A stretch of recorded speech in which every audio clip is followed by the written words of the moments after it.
Welcome to Real Therapy, the place where we talk about how movies make us feel. I'm your host, Donovan Thompson, with my co-host, Daniel Wingfield. And today we're discussing the final episode of Stranger Things. This is Real Therapy, and you know what that means. They're gonna talk about how it makes them feel. They're gonna watch all the movie reels, cause it's Dan and Don in Real Therapy. It's real. Hey man, welcome to 2026. Wow, we're already here. Yeah, it's wild. I'm definitely going to spend the next 3 months accidentally writing 2025 on anything that needs a date. So, yeah, this is always the fun time of the year when you just perpetually reminded that time is passing and you're getting older and everything dies. It's so good. I love it. Yeah. Well, I'm also reminded that we've been doing this now this is our 7th year. Like this will, if we complete this year, it will be 7 years doing the podcast. Well, if the world still exists, we'll be there. You know what I mean? Yeah. You know what I mean? So, yeah. But I mean, again, as we said, I think it was like last episode, we were like, oh yeah, we're back. We had Thanksgiving. We're going to have another episode out every week, blah, blah, blah. And then of course, Christmas hit. And then also, again, you and I have been super busy with our personal projects later. And so here we are, you know, and like, and here's the fun part about all this is like, I was thinking yesterday, because we were going to record yesterday. That was the whole purpose. We like hopped on together, and I was like, as we started talking about what we're working on, I was looking at the time, and I was like, okay, we're already pushing time. We only have now 45 minutes to do their podcast. And then I was kind of like, you know what? I'd rather spend these 45 minutes talking about this project. And to me, like, if in a way, I'm not saying I want to stop the podcast, but the natural evolution of all this is, you know, where we are busybodies working on things. We're too busy to do it every week. We're too busy to do it every week. And then we have to be really strict or that's a good problem to have, though. That's kind of right. Yeah. Well, and I think, it was the point of this. We're filmmakers making a podcast about filmmaking. And so in pursuit of our own filmmaking goals. And so I think, I think even it would almost be like, what is this podcast if we aren't prioritizing that too? Or, you know what I mean? Like it almost like defeats the premise of what we are, which is we're trying to take this from a different perspective. And so, I agree. And I think our audience, I think they're okay with it. You know what I mean? I think, in the end, I do think that the work we are doing on these projects will benefit the podcast in terms of just our analysis and our perspective and our experience and what we can bring to the conversation. So, you know, it could be less frequent as fun projects ramp up, but it's all going to pay. Like we're going to bring all that, and the listeners will be benefited by that too. Yeah. You know what I mean? Like the goal is to be the Kevin Smiths of the world, where we are getting to make a movie. We're continuing our live shows. We're traveling, doing live events and signings if we get that famous. And but we're like, it's not even about being famous. It's about having a community you engage with. Sure. That want to come along and like, you know, I'm not saying we need to be Christopher Nolan famous. I'm saying it'd be cool to be Kevin Smith famous, where you are an authority in a certain genre of the entertainment world. And then you find like-minded individuals. Like you can't find Christopher Nolan every week or month at a different venue doing this, and then also talking about making movies and like all that stuff. And I think that's a cool lane for us maybe to go into. But anyway, speaking of other people kind of growing into a role and then and seeing that completion, we are here to talk about the Duffer Brothers and their execution or lack thereof, we'll find out, of Stranger Things. And so, as we've talked about so far, you know, just to kind of recap our readers or our listeners, is that Stranger Things has been, for both of us, a different experience. And then going into season 5, we were both very excited. We were, always very nervous because it's the final season, and I think Game of Thrones, it's become this, like, don't pull a Game of Thrones kind of verbiage. Yeah. Yeah. And of course there's other shows in the past that were hugely popular that also kind of failed the landing, like Seinfeld. Everyone criticizes that finale, all these kind of things. But it's also, I'm not sure, a show like Game of Thrones and Stranger Things, they feel very connected in terms of like a story that continues in lore, and it's got these big fantasy elements to it, and it kind of captures the zeitgeist in a moment from a more fantastical space. So you and I were kind of high, I think, on volume 1 a little bit. At least we saw its problems. We saw that final episode. We were really the final 5 minutes. Caught the hype. Yeah, we caught the hype, right? Yeah. And I believe we did not talk about volume 2. Am I wrong? Did we talk about? We volume texted 2? About it, but we did not talk about it on the podcast. Right. So we can talk about that all day long. I think ultimately, though, the meat of this will be about the finale. And just to give my quick thoughts on volume 2, it's a lot of, it's kind of the problems that I had in the first couple of seasons kind of rearing its head, and just also some problems of we're forgetting what's important about the show to highlight new people that are coming in, or to kind of take weird detours as you're kind of getting to the finale, and you're kind of always looking at that, like, how long is the finale? Do they have enough time to kind of satisfy what I think the finale should be? And then also just kind of where they set you up of like what the framework, like we know going into the finale, okay, that the upside down is actually like this wormhole, like basically connector that connects to the abyss, which is the different dimension. And I do want to talk about that in terms of, is it a cool twist? Is it even a twist at all? But anyway, leading into the finale, so that was kind of our thoughts, and we were just kind of underwhelmed and nervous, I think, about the finale. Yeah. And so anyway, what's your general thoughts on volume 2, and then we can kind of hop over into the finale. Yeah, I thought it was weak. I thought it was pretty weak. It was just a lot of way too many exposition dumps that didn't make sense. I was telling Catherine, the worst part of the expedition dumps where they're like, oh, guys, I got it. It's like this. And they use some weird metaphor, is that so often the metaphors are like, or like they are jumping to such giant conclusions in their metaphors.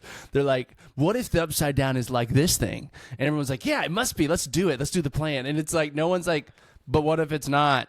We're just assuming it is based on anecdotal evidence. It becomes one of those things where it's like the movie has to stop paying attention to the details to keep, or the show to keep going forward.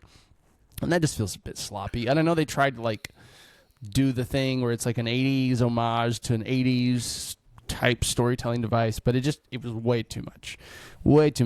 And then I think, the stuff with Will was just awkwardly handled. And I think my biggest issue, and I think, and I'll say this, is that I don't like that they connected his sexual awakening to the reason he could defeat Vecna with his powers.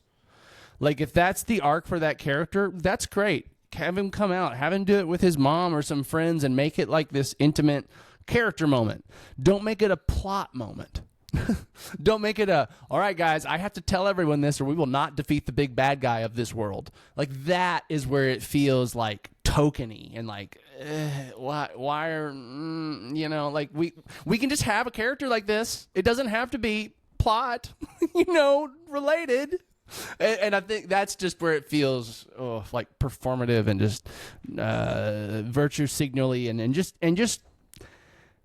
not good. I think, anyway, there's more we can say on that, but I just think that was just really sloppy. And sloppy is probably the best word for most of these episodes. It was a little sloppy writing, a little sloppy acting, a little sloppy. It was just, all right, we just got to get to the end. We just got to get to the finale. That's kind of what it felt like. Yeah.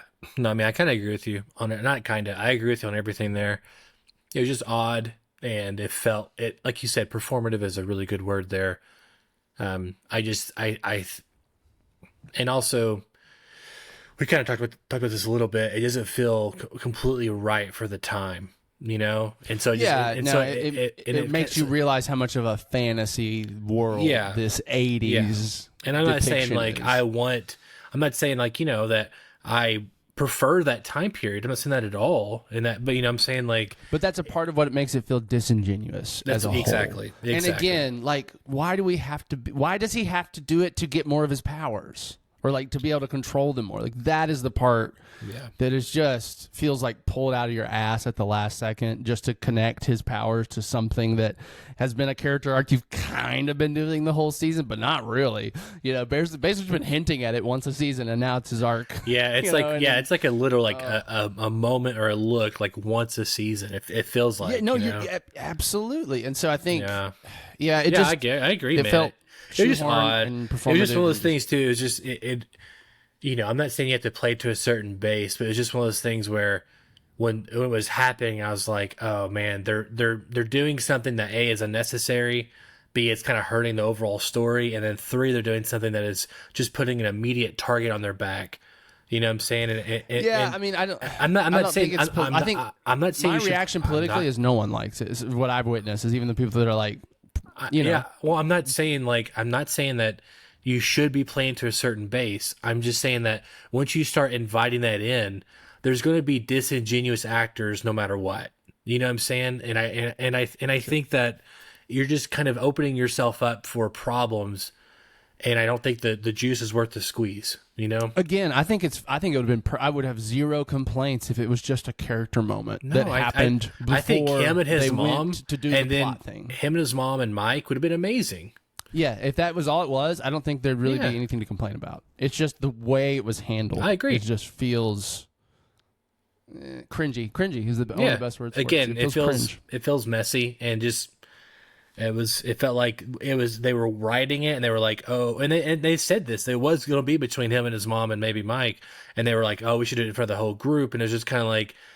It was just a mistake, I think, and I think it didn't pay off for him. Obviously, the memes, everything else, and it doesn't break the show. It just kind of just feels. It's just like, okay, well, whatever, you know. It's just kind of starting to not feel like they're not as tight as we thought they were in terms of their storytelling or whatever. And then, to be fair, it's not like these things haven't occurred in terms of. Like how they explain things in terms, you know, like how the upside down works. You know, normally it's been relegated to what's the Dusty or Dustin. Dustin. It's been relegated to him. He's like the smart one typically. Right. He's the one that kind of figures it out. But then all of a sudden, when everyone has that power of intuition, and when they do it 4 times in one episode. Yeah, and when you do that, it just feels like. It makes Dustin less special in terms of his intelligence to the group. It also, again, it starts bending the logic of. You know, there's a lot of animes. Animes do this a lot, where they have a character who he's the mouthpiece for the writers, and he just kind of knows everything because he guesses. Yeah. And it just feels like, you know, you get away with that in a cartoon, but when you're doing this kind of stuff, it feels weird, especially like you said too many times in a row. But anyway.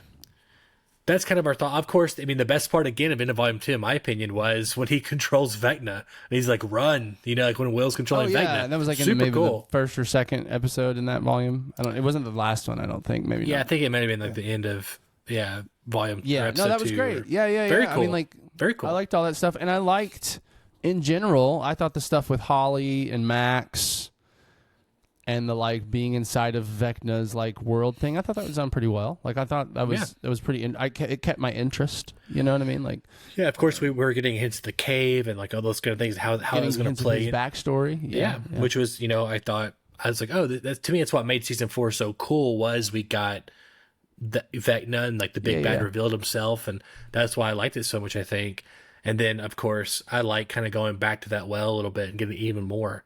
But and there was a hint there too, is like, and it's kind of teeing up this finale was, oh, is he going to be somewhat redeemable, right?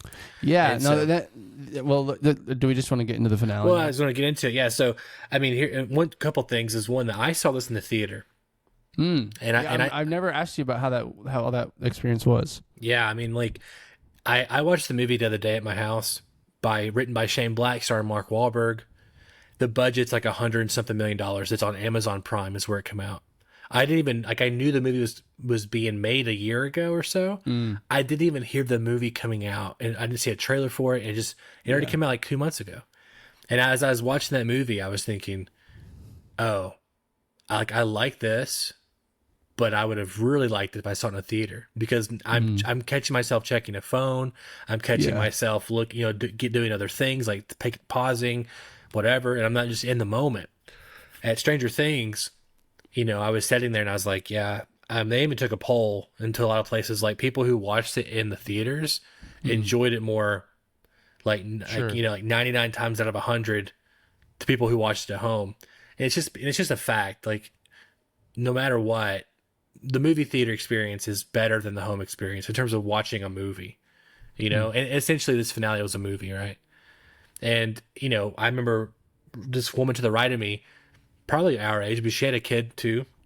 I brought my niece with me because she was a Stranger Things fan, and she was like leaning up when, what's his name? Is it Harry? What's his last name? He's the hair. He's Steve? all pretty boy. Steve, yeah, Steve Harrington.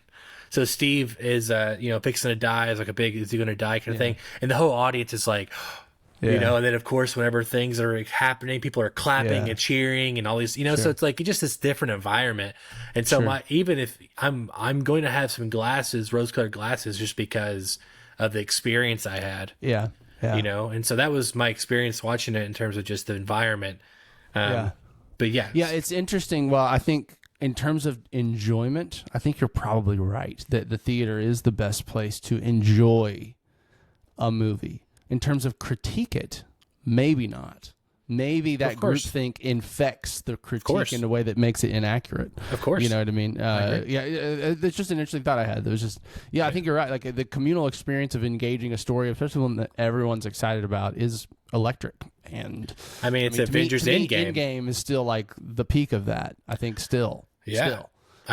People. Like the battle portals. At the end, the axe, and when Cap picks up the axe, that was one of the first time that it was just like people just started continually cheering. Like, they weren't just one. It was just like, it was just it was. I remember that awesome. watching Avengers 1. I saw it at the IMAX. Avengers 1 at the IMAX. Yeah.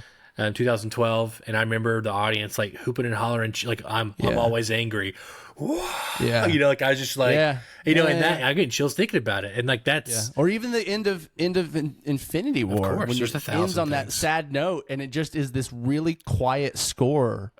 Like, I don't think there may be like no score on the credits or something like that. And so like you're just sitting in the audience, and like people are like kids are sounding upset. Yeah. You know what I mean? I know. Like Spider-Man. But and the point is that this is, it's, you're right. It does infect you, but that's also the power of the movies. I think it helps good movies, and it helps good stuff, and it can hurt bad things too. Because then if you're really engrossed in it and it's not working, you can see the problems. But if everybody hates it, that's a collective. Oh, wow, that was really bad. Especially like comedies. We all agreed. If the comedy's not working and no one's laughing, you start feeling the movie's not working, And so anyway, Stranger Things, again, I can pick out its faults. Don't get me wrong. Sure. But overall, the finale worked for me. Yeah. Just because, obviously, there's a lot of cool things I liked in the first half, and I felt the Lord of the Rings epilogueness in the second half a lot. Good gosh. Especially whenever we get Hopper and Winona Ryder, when that scene happened, I was like, oh, my brain literally went, oh, there's going to be so many people who have a problem with this now. Like, I literally said it in my brain, because like it's gotten too long now for the general audience, and they're not going to be happy with this. And I was like, but I'd already made a mental note, like, I'm okay with it. I'm in the movie theater. I'm sitting here and like and this is like the journey for 10 years long. Like I afford, like, till the end of Lord of the Rings, I do not care that it lasts 40 minutes. Because Lord of the Rings is so fun, and I want to sit those characters just a little bit longer and see where they go next or whatever. Sure. And, again, I'm not sure everyone needed like this long extended ending, especially like the kids on the rooftops. It felt like they were just like literally giving everyone 5-10 minutes apiece. That was the prequel to Friends. Yeah. Yeah. But it was just, but also, I don't know. I'm a sucker for like heartbeat moments. And it was all giving it to me in terms of just like, I like to see where people end up. And then of course, to me, however you feel about the epilogue, like the extension of it, the last 5-6 minutes, you know, there's an argument where you could have killed Vecna and then just played that last 6-7 minutes. Yeah. And the majority of the universe would have been like, this is an amazing finale. Yeah. I liked the last 6 minutes. I liked the moment with like Mike's monologue and the whole the last D&D game. I think was really nice. I think the characters got so overall. I liked the finale. I really enjoyed it. I did get worried when Vecna was defeated and there was an hour left. And I was like, oh. Well, see, I didn't see that. I can't pause it. And I can't see. I know. Well, and to be fair, we may have done a disservice to it that we actually had to pause it for a night and pick it up the next day. I basically paused, like Vecna got defeated, and I was like, I mean, this is as good a time as any to pause. Like an act has ended here, so let's just end it here because it's not going to set up what's happening next. And it was like, oh damn, there's like so we had the opposite experiences. This is crazy. Yeah. There was like 50 minutes after. I was like, oh, this is going to be a long one. I think I think the thing as a storyteller and as a viewer, and I'm going to be selfish here for a second. As a selfish storyteller viewer, I just want the best version of the story, not the fluffiest version where all the actors get their moment in the spotlight to say goodbye to the world. And like some of those moments felt like they were more for the actors to have a monologue at the end of a show that they get to wax poetic about bullshit about friends and family or some shit. Like to me, it's like everything everyone said at the end, like none of it was saying, like it was just like, I was like, I'm not retaining any words you're saying because it all just feels like you're saying the same sentimental bullshit over and over again a little bit to me. Like it was just like, okay, we gotta say these things again. You're just the Grinch. That's what you are. You're the Grinch. I just at think the beginning I didn't of need the it. I just didn't need it. It didn't add anything to me to those characters. I get why the actors probably loved it and why they probably cheered on set after they gave that line. You know, like there was like, I get why it's there. I just don't, I think it was more I don't think it was as much for the viewer as everything else. I think the D&D thing, that was for the viewer. That was to give us what we wanted to tie off this world and to tie off the story and just to kind of to leave it in a spot that's got some loose ends, but not too big of loose ends. And so I think Dustin's graduation speech, I was just like, okay. That was like, you almost expect it's going to end right then, you know, and that would have been actually bad. I mean, that would have been like we're getting a graduation speech as the final of the show. Like that just was so too cliche, like a little like, you know what I mean? To me, what was so great about that was it was just like it was returning to the beginning. This all started with the kids in the bottom of a basement playing D&D. It always playing should have their last game there before they all go to college. That's perfect. Yeah, perfect. I mean, I don't know who didn't see that coming or who didn't think that should have been the end. Yeah, but what I'm saying is, it's like I just wish we would have gotten there quicker. Like I agree. I was like, we just didn't need 30 minutes before we got there. No, what you really do is you kind of do like the most recent version is like the Amazing Spider-Man, where after they kill Vecna and and 11 dies or whatever, then you do the version where they're at graduation, and as Dusty's talking, he's saying things that then kind of reflect Hopper proposing to her and everyone saying goodbye on the roof. You combine it all into this montagey thing. Yeah, for like 5-6 minutes, and then all of a sudden they're like, "Hey, where do we go? Like, you guys want to this party? No, let's go. I got a better idea, dude." And they go to the thing, and you cut down 30 minutes. That's the ideal version where he's up there talking as the graduation, and then at some point it switches over, and now he's talking in the D&D game, and you didn't even know it. And so it's like, you know, it pulls you back to this. Yeah. Listen, that's just the thing, that's the correct. We're going to play it. I think it's the correct Rotten Tomatoes. That's the most interesting version of the story that does not drop attention. It's the one that just kind of gets you in and out quicker, and that you're going to not be as lambasted as they have been. I think again the super fans who of course, who drip and bleed Stranger Things, they loved it. And since the thing is, I'm not a super fan. I never have been a super fan. Yeah. And so for me, I was feeding off the energy of everyone in that room. Right. And so this girl was sobbing next to me, and I was just like, oh yeah, you fucking cry, you woman. You cry your little heart out. Cause I like people having emotions in movie theater. And I was getting emotional watching stuff too, and I kept thinking as I was watching it, cause I'm no fucking weirdo. I wasn't even thinking how much I've loved these characters. I was like, my goodness, there's so many people out there who love these characters. And I was Sure. like, I was Yeah, getting yeah, emotional thinking about how it affects other people. Yeah. And so I think, and then of course, I'm also attaching my own experiences of like my friends and my Right, family and, right, and right. just, and then them playing D&D and how I play with my friends and all these kind of things.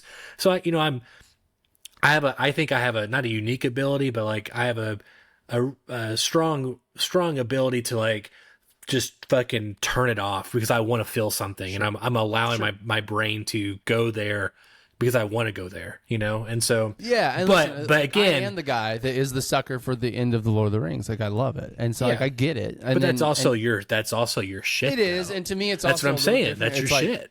It's a fantasy world. Like I think it's probably one of the most best realized fantasy worlds that's ever been on a screen. Up there with Game of Thrones, just in terms of production design and art direction, and just it all feeling Sure. like a different world. And so, yeah, to me, it feels. I feel like I'm better than the people that like Stranger Things because I like it for better reasons. I like Lord of the Rings for better reasons. But just kidding, kind of. You're not kidding. I know you well. I know you well I'm not enough. kidding in that I think Lord of the Rings is better than Stranger Things. I am kidding in that I think I'm better because I like Lord of the Rings. Mostly.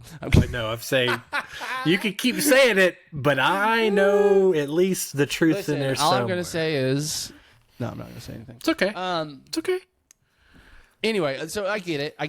I totally get it. And so I'm not even a huge Lord of the Rings. Like, I mean, I really like Lord of the Rings. and like, listen, I if love the last season of Stranger Things wins like the record for most Emmy awards. Oh, like, dude, like Lord of the Rings did at the Oscars. No, that would be a tragedy because it's not even comparatively All as I'm good as saying Lord is of the Rings. one I like won a bunch of Oscars. That's all I'm saying. Well, what I'm going to say is that Lord of the Rings is consistently good the entire time.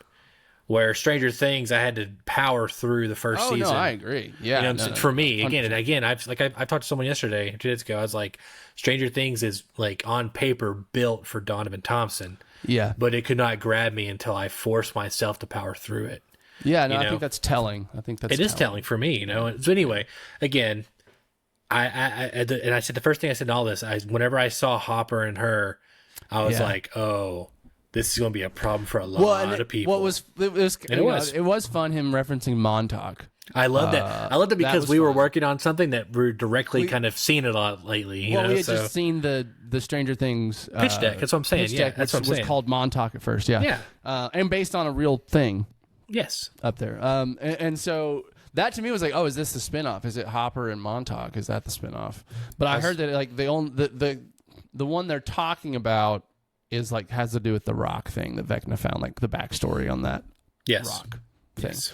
Have you seen this thing? I'm guessing it's just internet bullshit, but I keep seeing it come back up that like there's some secret episode that they're going to release. Like, is there any sort of? It's called #InformityGate, Daniel. If you don't know what's going on. Okay, is there any sort of like real fire here, or is it all just bullshit and smoke? It's people just. It's the people who love Stranger Things so much that didn't like the finale. They've convinced just because they want like themselves- Mike and Eld together at the end. Like, is that the main thing that they want? I think it's because they didn't like. Maybe it's part of it. But I think it's because they didn't like the finale. They were like, "Oh, this was some illusion by Vecna." That was that. So that it's just it's just like it's me. cope. It's coping. It's coping. Yeah, it's literally like your dad dies and you're like, oh, there is an afterlife because you want to think your dad's in heaven. You know what I'm saying? That's literally what it is. So, the show's gone and I didn't like it. So, like, there is another secret episode we haven't got yet because I didn't like how the show ended. Right. So, it's the exact same thing. So, it's not real. It's not real. The only thing, it's supposed to come out today or maybe it's like the 12th. It's like the behind the scenes documentary. It was, by the way, Conformity Gate was supposedly supposed to come out yesterday. It didn't. So, as it's already been done. But big thing is, I kind of want to rapid fire some things, see how you felt about them, and then give some thoughts on them. So, one, how'd you feel about, this is kind of more about volume 2, but it really ties into the finale too. How'd you feel about the upside down? The twist is that the abyss is the actual new second dimension, and the upside down is the wormhole bridge. How'd you feel about that in regards to, it felt like the writers are like, here's this big twist. Yeah, I didn't think it was like, it didn't leave my jaw on the floor. I did think it was interesting. I didn't actually, I kind of read it as not another, like that was just a different planet out in the universe somewhere that has these creatures there. That's kind of how I was reading that. And so there was something interesting about. There's a lot of things of even like theoretical stuff is like multiverse or different dimensions. It could just be universes in the same place, which is so far apart. So anyway, whatever. But I guess what it felt like the twist was, hey, this isn't a pure fantasy show. This is actually a true science fiction show. Kind of was like what that twist says. Like, no, these are aliens in space. These aren't demons. You know what I mean? Like basically was and to me that's like, okay, I think if you're gonna have to come up with a concrete answer for why all this is actually happening, that's not the worst one to me. It's not. I guess the thinking then, it's not even a twist to me because again, half the show has been playing into from episode 1, episode 2 is science and the labs. Yeah, but it was always like things. Science versus these ungodly powers from D&D games, and to me it always felt like, I mean, are these beings are these devil beings? Like to me it always was implied like this is like some sort of alternative universe where there's evil things and an evil version of our world. So finding out that was just like, and I think that's still a little, it's not the strongest, but like the fact that the Upside Down was the bridge, and so it was kind of combining the two worlds along the way. That still doesn't explain to me exactly why there's like an exact version of Hawkins in the Upside Down. That's how like, okay, go to that person's house in the Upside Down. Yeah, if you look at it, even just in the geography, at the top of the Upside Down, which is where it connects to the Abyss, it also has mirrored infrastructure. Sure. Yeah. Okay. You know what I'm saying? So it's so like I guess this, the bridge was on Hawkins, so like it was coming. Just the way to look at it Hawkins, is so just like that anywhere they were in Hawkins, there was an upside down version of it. Just imagine that the portal is like it's just leaking over into the portal because it's connected some. Right? Yeah. What? It's bullshit I was just science. I was trying to I was trying to think because like the whole thing, like the big reveal in season 1 is that like, oh, Will's been in the house the whole time. He's just in the Upside Down. Right, he's in this mirror universe that's right on top of ours that looks just like ours, but everything's twisted. Yeah. Right, like that, and so it makes me think that I have a feeling that maybe this was not the plan the whole time. This was something they had to figure out later. They've come out and said that it was always part of the plan. It was in the original Bible, and they told Netflix when they pitched it all. But because they were like, well, what is that? And they told them season 1 Bible. Okay, well, maybe they did. But either way, all that to say is. Again, if you're going to try to bring some sort of logic to this kind of world, because there's a version where you just never explain it, right? It just is this alternate version, and then you feed it, and it goes away, and it's like movie world. These things happen, and people move on. So I don't hate that they said, okay, let's try to make this make some sense, even from just even the world logic. Try to build some logic into why this is happening. I don't hate it, and again. I've seen it done worse. It's not the worst way to explain the hook of the whole show, or like what you know what I mean. Like I've the coolest thing about it, like Lost, like things like that you had this big MacGuffin the whole time, and then the real, and you're like, oh, okay. I didn't have that reaction to this. Yeah. I'll just say the positive to it all is, I think. Looking at the wormhole as a solid object is interesting. I agree. Versus when I see a wormhole, I think, a black hole and you're going through it, going out the other side. It's kind of like, it's just like this ethereal concept almost. Versus having it solidified is cool. That's a cool idea. Yeah, but just the twisty viney and stuff. Like that's, when you think about like, oh, that's a interesting way to think about because you're right, we always think of like wormholes as like instant transporters to another place or like whatever, but it to be like this like grotesque looking thing, but that's how we came up with wormholes. That is interesting. Yeah, it's an interesting version of that. Yeah, and I only brought it up because not because I don't like it or not because I'm totally fine with the mechanics of that.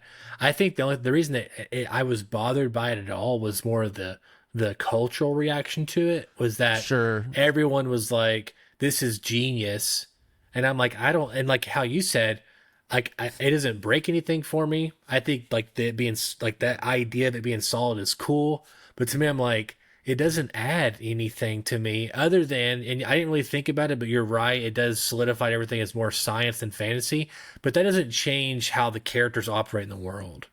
You know what I'm saying? It changes what they do going to the where's finale. the rock came? I mean, in reality, then this all started because of a rock. Where'd that rock come from? So maybe this is still fantasy. Well, it could be, but point being, it was just like it didn't. If that was the big, it's like a big twist that has no real effect on anything. I agree. It didn't that's change. What I'm talking about.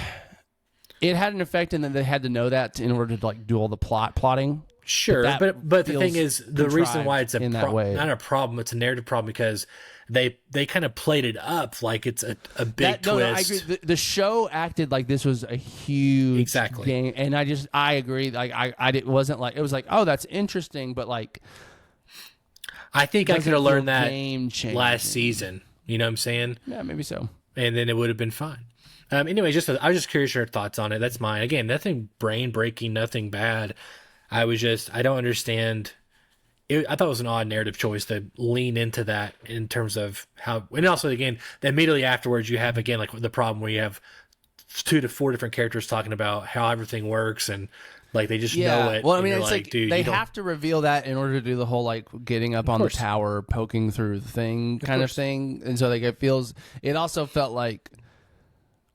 They have to tell us this to get to this stuff, but then they acted like telling us this was some huge deal, and it was like, okay, that's interesting, and I know we had to know that to do this, but I don't think on its own it deserves like a shit ton of praise. Exactly. Okay. Other thing is, I personally was hoping for this, and then it happened, and I really liked it. I know a lot of people didn't like it. But I liked that Vecna's lair was an inverted the mind flare, which is, it seems like this alien being. Now we're going to say sci-fi. And then you get it. And then on top of this, so 2 things. I was really happy that Vecna did not go down the, I'm tortured and I'm going to help you guys at the end to destroy the mind flare. Yeah. I mean, again, we've gotten to this place culturally. We did it so long. Where we had villains who would see the light and sacrifice themselves, or you would feel sympathy for them or whatever. But we've got some stuff lately where it is kind of this more Vecna thing where there might be an acknowledgement that of course this affected him. But they always throw in the line now, like the last couple of years, where it's like, yeah, but that darkness was always in me, and I'm pretty bad. I'm a bad guy, and I think it's fun. Yeah. There's room for both villains. I like nuance. I like those kind of things, but I also like my villains, especially in like a fantasy, like Lord of the Rings, like Sauron. Yeah. He's just a fucking bad dude. You don't need to know why he is bad. It's just like he's this embodiment of evil, and the fun part is seeing our characters and how they deal with that. Well, and I think this may be honestly there's probably a good research paper here for a film studies degree to classify villains, because I think you're right. We're in this new age of antagonists. It's like we have ones that are kind of, I guess, tragic villains where they never really wanted to be a villain. They never really chose it. They were kind of forced into it, blah, blah, blah, blah. And at the point when they realize that, when the point they're given the support they need, they are able to stop choosing to be a villain, right? And I think there's a lot of that reflects our reality. There's a lot of good there, right? There's some great, there's a lot of like that is how it works even at a lot of the lower tiers of society where poverty is and hunger, like where people are driven by survival instincts and not able to make more decisions, logical decisions. They're just surviving. And I think at the same time, and I think we see this in the world, is like it's the people that maybe they do realize that, but they decide to choose themselves, the evil, the whatever it is. They're aware they're doing it, and for whatever reason at this time they think they want that more than whatever would be the consequences of not choosing it, right? And so I agree. I like that we got. I like that it was like a night. It was like a kind of a double twist there of like, oh, Vecna does have this tragic backstory. Like he hasn't always been. He wasn't born evil. And like I think that was kind of the whole thing in season one. The last season was like we're introducing him as like, oh, he just showed up this way one day. Like he was terrorizing his family, and killing them and like giving them nightmares and stuff. And we didn't like, it was almost supposed to be like he was like the Omen, right? He was just like a 666 child. And then so this is the like, oh no, he was a normal kid and something happened and it broke him. But I love that it's like, yeah, he's like, you're right, but I chose it too. Like we there was a mutually beneficial relationship here. I like it. I think that was a much more interesting way to handle him. What it does is it makes him fully dimensional and realistic, but also lets you keep the bad. Yeah, that is bad, that needs to be defeated at all costs. And I think, like I said, I think that was a good way to handle it. Yeah, and again, my ultimate point here is I still want those villains when the story calls for it. I still want Killmonger. Exactly. I still want the Killmongers of the world. But I'm glad that we're getting back to a place entertainment-wise where we can also have the villains who are just villains. Yeah. And there's still nuance there. You can look at it, but it's because to me, it's the fun. There's also a funness of killing your bad guys and getting that kind of cathartic experience. And you definitely get that coming up here in a second, right? Yeah, no, and I think, like I said, I think there's an Uncle Iroh quote from Avatar that's amazing about like, if you give in to despair, you give yourself over to your deepest and darkest desires. Kind of like this idea of like accepting you and then that's all so you start wanting it and all this kind of stuff. It's literally like it's Darth Vader and then Darth Sidious. And so it's both characters are fun in their own ways. And I'm glad we're getting back to having both kinds of villains. I like both. I think you kind of need, but again, I like this version of the villainous. No, they weren't necessarily born this way. They weren't destined. Bad shit happened to them that they didn't choose, but then later they did choose this. Yeah. They could have at some point stopped and they didn't. And that's why that is why they are who they are. That's why they're quote unquote evil. It's not because of things that happened to them the way they were. It's because they chose it at some point. Yeah. And I think that's just a more interesting evil guy than I'm just always been evil guy. You know what I mean? Yeah, I agree. To me, that's almost like cake and eat it too. Yeah, and so sometimes, because for me, it's just like a viewer, when you have the Darth Vader kind of endings, and Star Wars really works because you get both, but it's like, I want to see my bad guy get killed. Like, I want to see my bad guy get offed in a cool way. And so when you had those kind of villains, it's kind of like, even like as a kid, I appreciate it more now, but Doc Ock in Spider-Man 2, he like turns good at the end. As a kid, I was like, this is so lame. It's funny because this morning I texted Matt and I was like, Spider-Man 2 is probably the greatest, if not, it's in the conversation for greatest superhero film of all time. And as a kid, I was disappointed in that particular part of the movie. Yeah. And so I'm saying, like, again, I like it all. It's like, sauces. Give me a variety. Right. But okay, back to the Mind Flayer. I thought it was cool that the Mind Flayer was this physical entity, and that him and Vecna were combined, and it gave you this big D&D ending where the party is fighting that, the Mind Flayer on the ground. Of course, people are like, how are these bullets doing this? And it's like, I get it, but also I don't care. I can just fight anyway. 11's in there fucking with Vecna's head, and if they're connected, then of course it's going to make the Mind Flayer weaker on the outside. And they're throwing, even if I'm a human, I'm getting stabbed with a fucking toothpick 50 times in like less than a second, I'm gonna be like, that's really fucking annoying, and it hurts probably. So anyway, I can justify all that, but I really like that. And I guess people have issues with no Demogorgons around, which is kind of weird. Like, where are they at? I guess they killed them all before. Didn't even think about it. I didn't either in the moment, but retrospect, everyone was like, "Where's the Demogorgons?" And I'm like, but I liked it, and of course, I loved that Winona Ryder got to kill him, because it's like, they've not used her all season for anything, and then 2, it was like, if you remember correctly, like, she had like one of the roughest arcs in the first season of like looking for Will. And like how everyone thought she was crazy, and like she's actually the most sane person of all because she was correct. Yeah. And the catharticness of like pushing on every character, just seeing the montage. Yeah, and it was good. And it was a kind of brutal. Like as I was watching, I was kind of like, don't tell your mom I brought you to this show, But it was like kind of brutal. Yeah.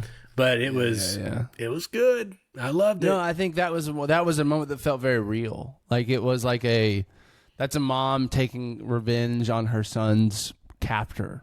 You know what I mean? In a way that's like, and I think what made it feel so real is that like it kind of had this vibe of like this may not necessarily be healthy way to handle this, right? But who's gonna tell her no, right? Because it's like that is her right to do that if she likes. You know, it was kind of this like who would say that to agree? You know, who's going to tell a grieving mother not to do what she needs to do to feel like she's taking care of her kids? But it also is like, oh, okay, that's okay. Yeah. Okay. It might be murder in some countries, but well, they're not on Earth, so it's okay. Yeah, there's no laws there. Right. But and I think I love just the looks on the kids' faces of just like this might need to happen, but it's still kind of like fucking me up. Yeah, the looks. Yeah, there was obviously you can read into multiple ways. It was kind of like, yeah, there was a hint of that. There's a hint of like it's finally over. A hint of like, yeah, this guy has caused me a lot of pain too, you know. And so, and so it really worked. And just the way what did she do? She like hacked his head off. She like did like. Is that what it was? Fucking 12 swings on his neck. That's right. Yeah, that was the other part that it wasn't just she grabbed somebody's shotgun and shot his head off. That it was like a lot of hacks. Yeah. Goom. Yeah. No, that was. I think in some ways that may have been one of like just the best moments of the show. Dude, it like, is to me. It's like or the finale. I was thinking as after we left, I was like.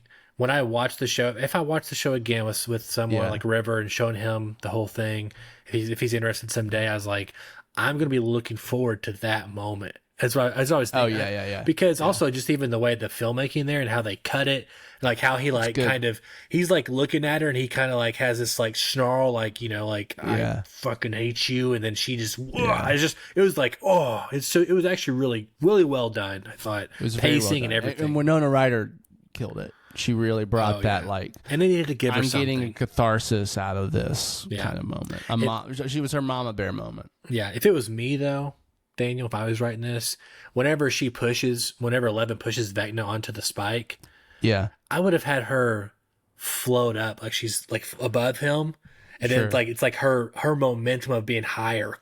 That's what I would have done. That's the cooler version, and it's an easy fix. But anyway, I digress. But anyway, thought it was really cool. I like the Mind Flayer stuff. Everyone else, whatever. Yeah. I guess you can't. Again, you can't please everybody. Clearly, I liked it. And then, it's kind of a tight first hour there. Of like, it was interesting that Hopper didn't get to do anything. Like I thought Linda Hamilton was going to be his foil, but then we just completely forget about her. After it's like I guess they let everyone go.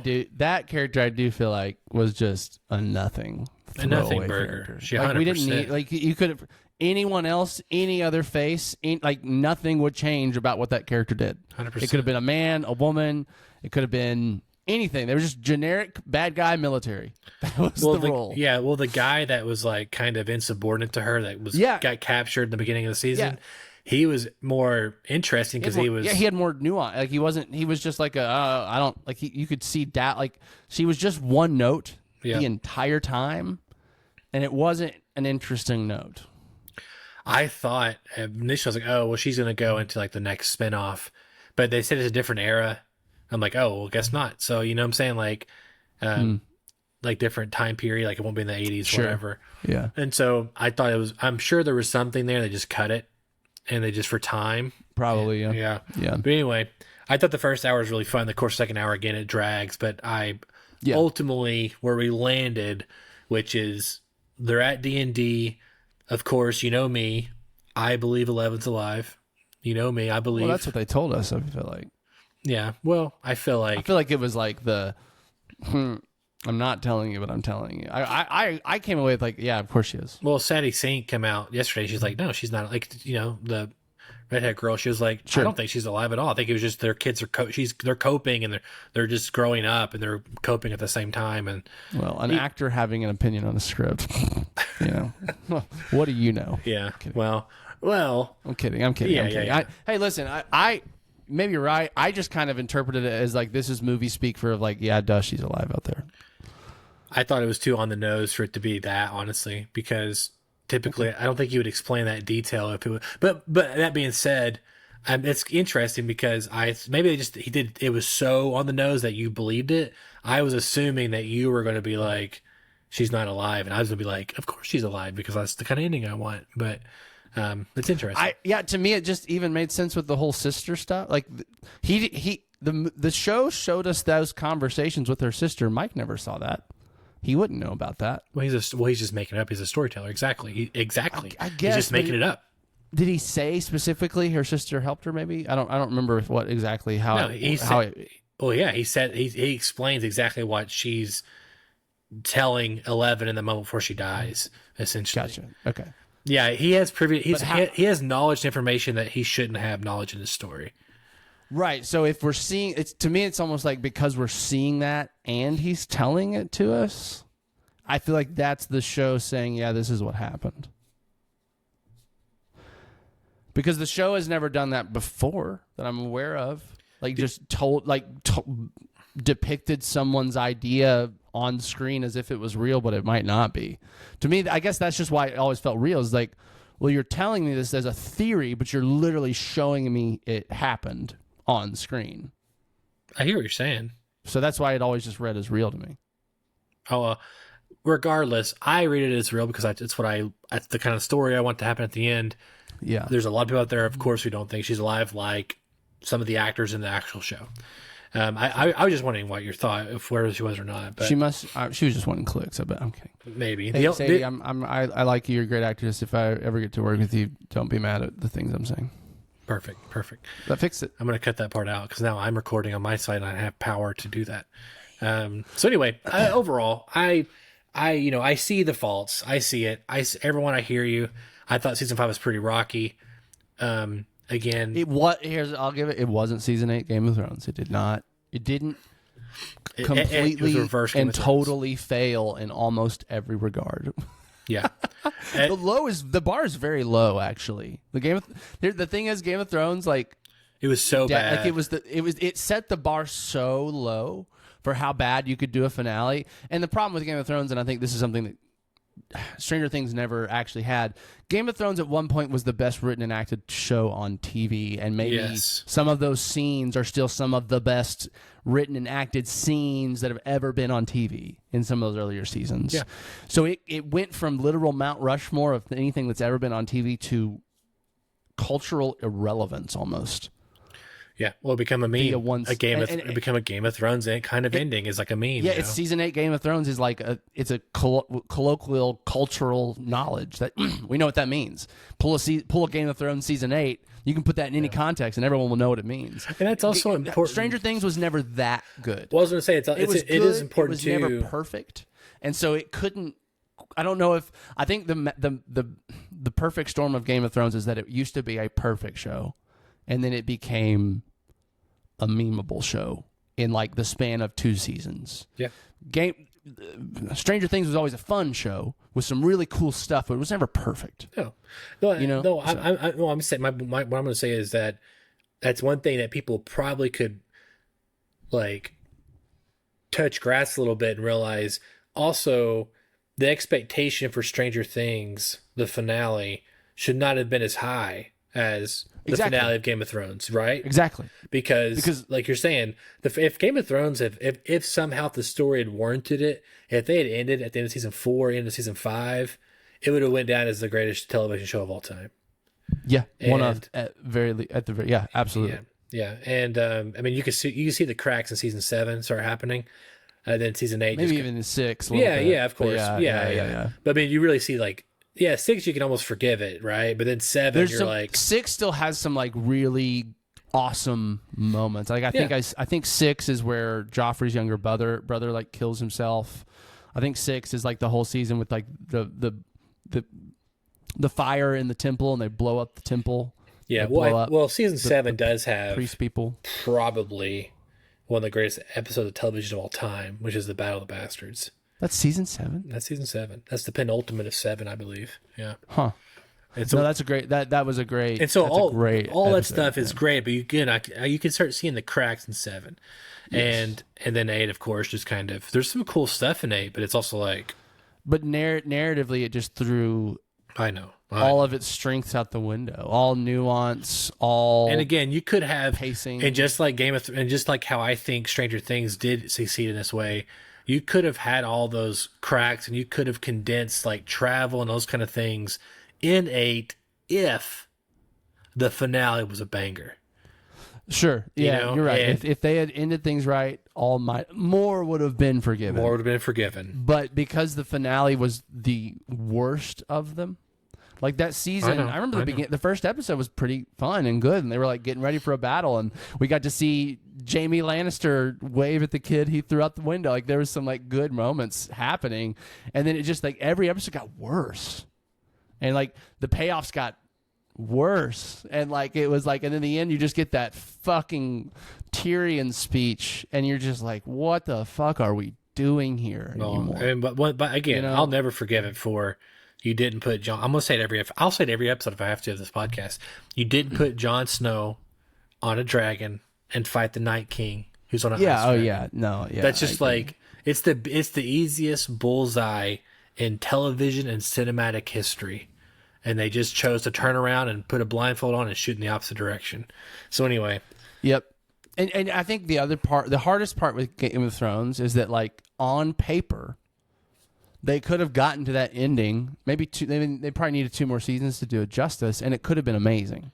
Like on paper, you see what they were going for. Yeah. Like Jon having to kill her because I can see that being a well-earned. There's a version where season 8 beautiful ends, and There's a version where season 8 ends, and John's looking at her like they're on the same side, but he's like, "Oh, you're a problem now." Exactly. And then season 8 ends, and season 9 is dealing with that. Is dealing with her as a problem. There's a version of that. Yeah, I agree. That to me is like that's such a if we took our time to get to where we got, I think it could have been nice. It's the fact that we rushed over so many moments and made them short and uninteresting to get here, and then once we got here, you gave us this. Yeah. Oh, then even then, you have choices like Cersei gets killed with Jamie buried under a rock. No, Jamie going back to Cersei at the end. Crazy. It's just crazy. Undo his entire character arc in one moment crazy. for no reason, and giving her this like ending, like it gave her a better ending than she deserved. And him she deserves the Vecna kind of. She's the character in Game of Thrones who deserves the Vecna ending. That's the one. Yeah, her son, who Joffrey, who does get that kind of ending where he gets like pretty gruesome. It's hard to watch a little bit. I agree. So it's like that. It's like you just. Yeah, it was. Well, I guess we talk about the Game of Thrones. We can end this real quick. Is before we go. You gotta also give the Duffer Brothers some credit. They've never done a show before. They've never been directors before. 100%. And they come in here and, it took them, of course it's 8-10 years and they're working, all these things. And you can imagine the amount of executive meetings and writing and just, it's a total asset and actors and schedules and all these kind of things. Because this is your only show, it's like they could have done serious damage to their careers if 100%. this had done. Look at the guys that did Game of Thrones. They ain't doing much right now. Not what they were doing. They lost Star Wars and their Netflix deal. So it's wild. It's so wild. Yeah. It's wild how they couldn't see it coming. To me, almost like it's like anyway. But yeah, no, I agree. I think we need to they landed the plane. They did it. It may have been a little perfect landing, but you did land it. But you landed it. And most people are like, okay, I'm satisfied with that journey, and so you didn't ruin people's lives and ruin the show with the last episode. Right. So to me, it's like, okay, yeah, you guys proved you can do something that a lot of other showrunners can't, right? And you were here from the beginning, and you know what I mean. So I think there's a lot of. They deserve a lot of flowers for this because I agree. This was a complicated as fuck show with a giant cast, especially at the end. So many pop culture references and this was a gargantuan effort, and they were able to give us a satisfying narrative. Oh, dude. And I think I have a lot of praise for. I've got to mention this before we get off here, is that whenever I heard when Dove's Cry Start by Prince. Oh, I yeah. was like, oh. I was like, you guys, you sons of a bitches. You guys, of course, you saved Prince for the last episode. Right. It didn't even cross my mind to use Prince. And then, of course, it's on the album. And of course, there's like a skip there. There's like probably actual album. Like two songs later is Purple Rain. But then to play Purple Rain, and like, you got to understand too, like for me, my dad was obsessed with the movie Purple Rain. And Morris Day and the Time and all those characters in that movie. Yeah. And when Purple Rain started happening, I was just like, oh, baby, I'm going to lean back into my chair and I am going to just soak in this. You know, I was going to let the film, I was going to let the Duffer Brothers just kind of take care of me for a second, you know? And so, anyway, it really worked for me, but it's also, that was nostalgia playing at its absolute finest for me. And of course, Purple Rain, it could be today or tomorrow, 30 years ago. That's a fucking good song, in my opinion. Absolutely. So anyway, I got to bring up Purple Rain and Prince, and that was just beautiful. And of course, I love The Last Shot. I like that Mike is going up the stairs and he gets a little annoyed by his sister walking by. Yes. But then it's kind of like, oh, you know, this is our legacy, is that, hey, this journey's going to keep continuing, and like what we did allowed these kids to become friends and to do what we did. Yes. That's a beautiful way to end this show, I think. So Yeah.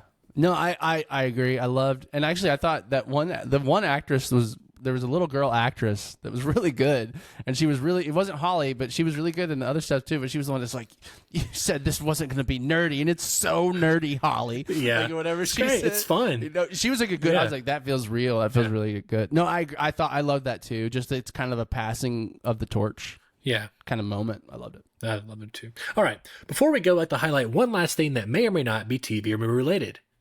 Daniel? My one last thing, or one more thing, or whatever we call it, before we go, Interview with a Vampire. It is an AMC show. You can watch the first 2 seasons on Netflix. The 3rd season is coming out this year. You know, I had seen on the internet recently people praising this show, people saying it's the best written show on TV, or just the best show on TV in years. You know, and like, obviously that's going to pique my attention. So I dipped in. I'm not like a vampire guy, but man, this show's amazing. It is incredible. It's dealing with existential themes of right and wrong and evil and good, and putting those into the context of can you be a morally good person and a vampire at the same time? It is one of the most realistic and just what's the word, like sobering depictions of toxic or abusive relationships. And like, this sounds like it's not just a depressing show. Like, there's a lot of fun and theatricalness and moments and humor. There's like comic relief all the time, and it's like not undercutting things, but it's just, you know, this is, in some ways, it's like a 4-quadrant show. It's kind of got it all. It's got suspense, it's got romance, it's got murder, it's got, you know, all the things. But man, and season 1 is great, it's fantastic. But season 2, It like, by the end of it, with the last episode ended, and my wife and I were just kind of speechless there for a minute, just like, that was incredible, like, kind of moment. So I don't want to say anything more. Just Interview with a Vampire. The acting, the writing, and I'll say this too: the first season, it feels a little more theatrical, even in some of the performances. Part of it is because the first season takes place in a time period. So there's a little bit of acting into that sometimes borders on cheesy. But I will also say that the show is very good at calling out its own cheesiness, which makes that a lot more palatable when it's like, yeah, this is cheesy, and we're willing to say that and call it out in ourselves. All that, anyway, I just say that, yeah, I mean, but I echo what I've read on the internet. To me, I think this is better than Severance right now, in terms of writing and acting. Well, Severance season 2 kind of gets you. You're right. No, you're right. That's not as hard as it used to be. You're just one bad episode away in a TV show to like kind of start changing the narrative a little bit. So yeah. No, listen. But I think right now, this is maybe the show I am most looking forward to more of. Like just a show I know is coming that I believe at this point will be as good as it has been. I'm day one there. So yeah, I mean, 2 weeks ago, we started watching like a couple weeks ago. So 2 weeks ago it wasn't even on my radar, and now it's probably like my most anticipated show in 2026. So. Wow. Last night, Kim and I started season 2 of The Pit. Okay. As it premiered, and I still need to watch season 1, but I'm yeah. It won. I think the Emmys have happened. Maybe, yeah. And it won Best Drama. It beat Andor, and it's kind of like Oof. It's kind of like I can't be mad at it, honestly. Yeah, I can't be mad at that beat it because it's like it's that good, you know. Wow. And at the end, I didn't really want to watch it last night. I wanted to watch True Detective season 1. Yeah. But Kimberly really did, and I was like, okay. And so I watched it, and by the end of it, I was like, yeah, I'm not mad about this decision. It's really good. I was sad, and partly I didn't want to watch it because I wanted to watch it all at once because I wanted to kind of keep going. Sure. So mine before we go is, it ended like probably a month and a half ago, but I just been kind of waiting patiently to have the house to myself, so I could binge the entire last season together, and that is My Hero Academia, anime TV show. And I never had read any of the manga, but last year around this time, I had saw something that like a picture of something of a character like with like a new form, and I was like, oh, that's super cool. And I was like, oh, I'm gonna read just this little bit. And I went to the manga, and it was even a little further ahead than the anime had already presented. So there was like a gap there of like things I didn't know, like what had happened before this moment. Mm-hmm. But then I read it, and then I kind of started feeling like, oh, this is the end. And then sure enough, I just like kept reading every week, every 2 weeks. And then about 3 months later, I read the end of the show, read the end of the manga before, you know, before, and I hadn't even finished the anime yet. And the anime hadn't been created yet. Right. So this is the first time where I knew what was going to happen, which I never wanted this to happen. I never wanted to know the end of the manga before I watched the anime. I didn't want to know anything about the manga, but I did it anyway because I just couldn't help it. And boy, I think it was last week, I can't remember, and I sat down for about 3.5 hours, and I watched the last season, and I knew everything was going to happen in it. And I think it was like the first 6 episodes of the 8 episodes, this will kind of tie into Stranger Things too. The first 6 episodes are like the final battle, and the last 3 episodes is the epilogue. Wow. And kind of, because every episode is like 20 minutes. Sure. Yeah. And by the end of like episode 5, my head was hurting so bad because I was crying so fucking much. Wow. And I was just like, and I literally like paused it. And I went, fuck. Like I was just like, I'm so exhausted. Wow. I'm exhausted from crying so much. And because, I mean, every episode has done this for 180 episodes now. I cry every episode. But that last season, dude, I was just a fucking emotional wreck. It was just like, the stuff was so cool. And it was just everything I want in an anime. And by the end of it, I was just like 11 out of 10. I knew it was going to happen, but when you see it in animation and you don't really know what the colors are going to be, you know, because the manga's black and white. But by the end of it, I was like, it's the GOAT.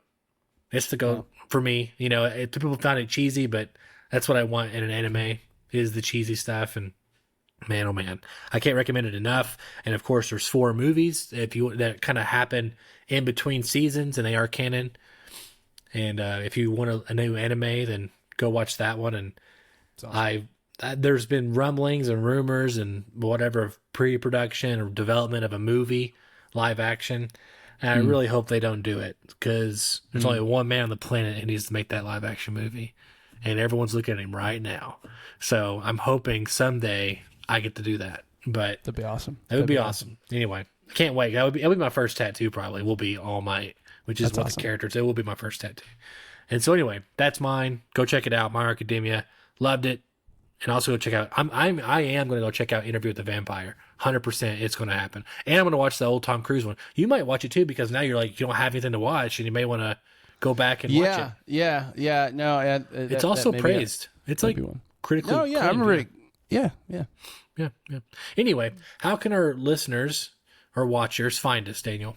Well, you can find us on all the pages. Real Therapy Pod. Make sure you put that POD at the end of the Real Therapy, so we'll pull on up on the old algorithm. And you can let us know what you think of the show by leaving a comment. You can send us a message. You can reply to one of our TikToks or our Instagram posts or our YouTube shorts.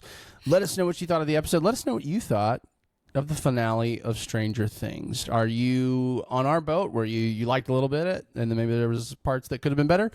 Or are you full on, full off? How'd you feel? What's your temp? Let us know. Comments, send us a message. We'd love to hear from you. Perfect. Well, we're back in 2026. Hopefully, if the stars align, we can hit episode 300 for our 7th or 8th year anniversary. Not quite sure. Wow. That'd be awesome. We're coming upon a decade of podcasting. Wow. That's actually, I don't like hearing. Actually, I don't like that at all. I don't want to say that. It's actually, as soon as I say Cut it. as soon as it came out of my mouth, I was like, oh, that's bad. I don't like that at all.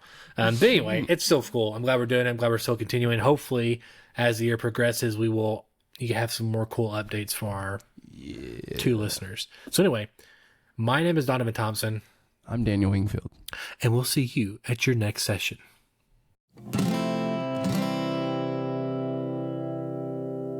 Real Therapy is brought to you by 241 Studios and viewers like you. Thanks for stopping by. Remember to tune in every Friday at 3 p.m. for a new session with Daniel and Donovan. And remember, They're gonna talk about how it makes them feel. They're gonna walk